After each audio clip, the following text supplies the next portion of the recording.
नमस्कार बच्चों। तो आज के पीरियड में हम लोग गुणसूत्र के प्रकार के बारे में देखेंगे। पिछले पीरियड में हम लोगों ने गुणसूत्र किसे कहते हैं, अनुवांशिकता किसे कहते हैं, इसके बारे में पढ़ा था।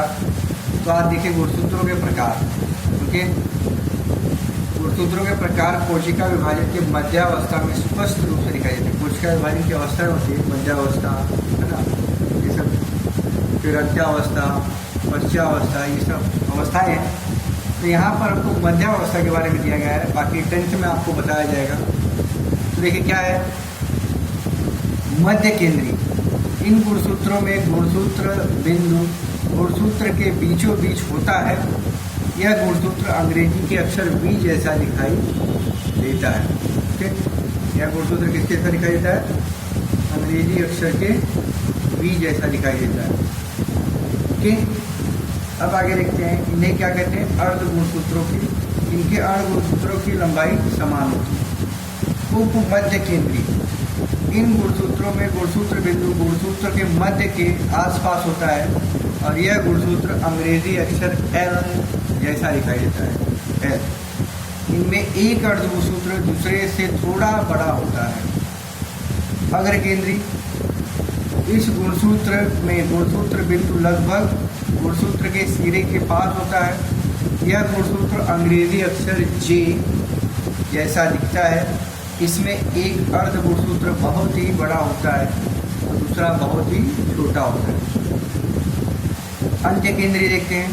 गुणसूत्र में गुणसूत्र बिंदु गुणसूत्र के एक सिरे पर होता है और यह अंग्रेजी अक्षर J जैसा दिखाई देता है, अंग्रेजी अक्षर I जैसा दिखाई देता है।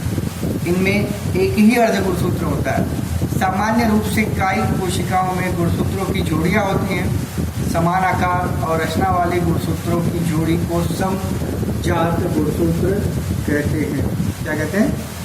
समजात गुणसूत्र कहते हैं। ओके, गुणसूत्र की रचना और आकार समान न होगा ऐसे गुणसूत्रों को हम लोग क्या कहते हैं? विषमजात गुणसूत्र कहते हैं। लैंगिक प्रजनन करने वाले सजीवों में गुणसूत्रों की एक जोड़ी अन्य जोड़ियों की अपेक्षा अलग होती है। इस जोड़ी को गुणसूत्रों को लिंग गुणसूत्र तथा अन्य सभी गुणसूत्रों को अलिंगी गुणसूत्र कहते हैं। देखिए 23 जोड़ी होती है। 23 जोड़ी में से 22 जोड़ी क्या होती है? लिंग गुणसूत्र की होती है और जो 23वीं जोड़ी होती है वो क्या, 22 जोड़ी क्या होती है? अलिंगी गुणसूत्रों की होती है। अलिंगी मतलब जो माता पिता के गुणधर्म है वो हमारे अंदर आते हैं, वो सब उसकी गुणसूत्र की जोड़ी है। 23वीं जोड़ी जो होती है गुणसूत्र की, वो लिंग की गुणसूत्र की होती है। इससे लिंग का निर्धारण होता है कि भाई पैदा होने वाला बच्चा लड़का है या लड़की, वो लिंग गुणसूत्र पे निर्धारित करता है। तो देखिए ये दिया है मध्य केंद्र की, उप मध्य केंद्र की, अग्र केंद्र की और अंत्य केंद्र की। देखिए अब यहाँ पर जानकारी, केकड़ा में 200 गुणसूत्रों की संख्या होती है, मकई में 20, मेंढक में 26, गोल कृमि में 4, आलू में 48 और मानव में 46 की अगर जोड़ी बनाएंगे हम लोग तो 23 हो जाता है। तो 23 में 22 लिंग गुणसूत्र और 23वीं जोड़ी जो 22 अलिंगी गुणसूत्र और 23वीं जोड़ी जो होती है वो लिंग गुणसूत्र। ओके, ये बताया गया है 22 अलिंगी गुणसूत्र और 23वीं जोड़ी जो होती है वो लिंग गुणसूत्र की होती है। क्लियर? अब डीएनए देखो, डीएनए क्या होता है? गुणसूत्र प्रमुख रूप से डीएनए से बना होता है। सन 1869 में श्वेत रक्त कणिकाओं का अध्ययन करते समय स्विस जैव रसायन वैज्ञानिक फ्रेडरिक मिशर ने इस अम्ल की खोज की। यह अम्ल प्रथम केंद्रक में मिला, इसलिए इसका नाम केंद्रकाम्ल रखा गया। ठीक है, और यह कोशिका के अन्य भागों में पाया जाता है।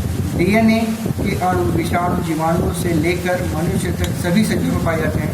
यह अणु कोशिकाओं का कार्य, वृद्धि और विभाजन नियंत्रित करते हैं। इसी कारण इन्हें प्रधान अणु कहते हैं। डीएनए अणु का प्रत्येक धागा न्यूक्लियोटाइड नामक अनेक छोटे अणुओं से बना होता है। नाइट्रोजन युक्त पदार्थ एडेनिन, गुआनिन, साइटोसाइनिन, थाइमिन ऐसे 4 प्रकार के होते हैं और इनमें से एडेनिन तथा गुआनिन को प्यूरिन्स को साइटोसाइनिन व थाइमिन को पिरिमिडिन्स कहा जाता है। तरीके के लिए आपको दिया गया है। तो इतना हम लोग आज देखते हैं, बाकी हम लोग देखते हैं आगे क्या होगा।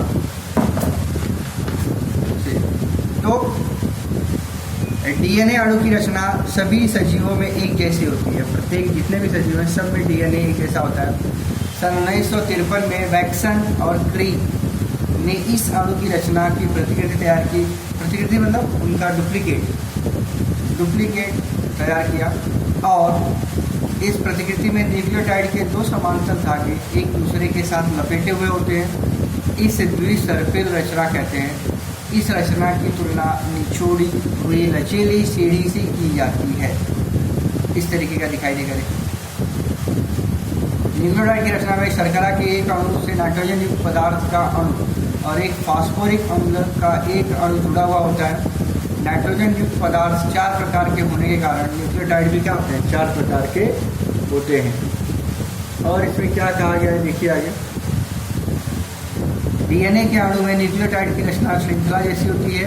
डीएनए के 2 धागे यानी सीढ़ी के नमूने के 2 खंभे, ओके, और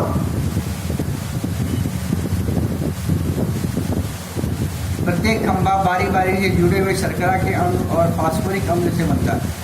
सीढ़ी का प्रत्येक पायदान हाइड्रोजन बंध से जुड़े हुए नाइट्रोजन पदार्थ की जोड़ी होती है।